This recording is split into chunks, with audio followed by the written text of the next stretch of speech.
Cerita ini menjelaskan pada kita bahwa ada sebuah karunia yang sangat tua usianya dari sejak perjanjian lama. Karunia itu yakni karunia untuk berkata-kata dengan pengetahuan. Kali ini diberikan kepada seorang nabi. Tapi sekarang di perjanjian baru kita ini imamat rajani, berarti kita juga bisa mengecap karunia sorgawi. Karunia ini bukan untuk sok-sokan, tapi karunia ini untuk menolong kita. Sebab memang hidup itu adalah sebuah peperangan. Ke tempat ini dan itu, kata Raja Aram, haruslah kamu turun menghadang. Di Alkitab saya garis bawahi turun menghadang karena di hidup ini banyak jebakan. Bukankah Alkitab mengatakan firman secara general ya, secara umum, firmanmu pelita bagi kakiku, terang bagi jalanku. Meskipun hidup harus berserah penuh dan masa depan kita nggak tahu, bukan berarti kita tidak bisa tahu sesuatu di masa depan kita. Bahkan kita tidak diizinkan buta di masa kini. Karena firman itu pelita.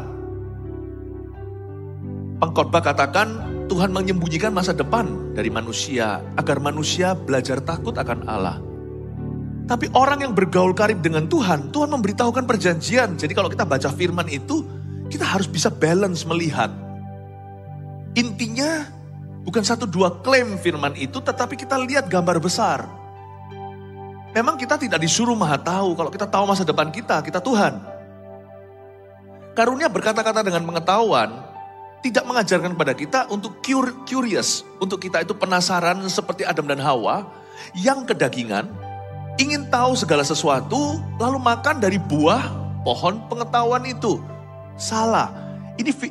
Setiap karunia itu tidak dipakai untuk sok-sokan. Karunia itu adalah tool. Karunia itu adalah alat. Karunia itu adalah berkat. Meskipun kita tidak maha tahu, namun Tuhan memberitahukan perjanjiannya atau beberapa rahasia kepada orang-orang yang karib bergaul dengannya. Bahkan Yesus pun menubuatkan sebelum Yesus mati di kayu salibnya. Yesus berkata nanti Roh Kudus akan diberikan, dia roh kebenaran. Dia akan memberitahukan kepadamu hal-hal yang akan datang.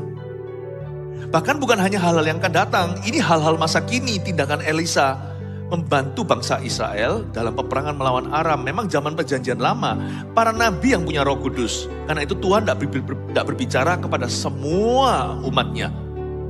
Tapi perjanjian baru beda. Tirai itu sudah robek di tengah-tengah. Sekarang kita bisa alami. Kita bisa mengalami suara Tuhan seperti Nabi bersabda. Saya ngajarkan ini supaya Anda mengerti janji apa yang terkandung dalam imanmu. Supaya di sini semua orang punya ekspektasi. Memang tidak berlebih-lebih, tetap karunia itu harus pada porsi yang proporsional. Karunia itu tidak boleh dituhankan. Tapi saya mau memberitahu kepada Anda bahwa karunia itu ada. Berarti kita boleh minta roh yang lebih peka. Saya rasa kita harus berani meminta itu di hadapan tahta Allah. Lord, aku bukan mau maha tahu.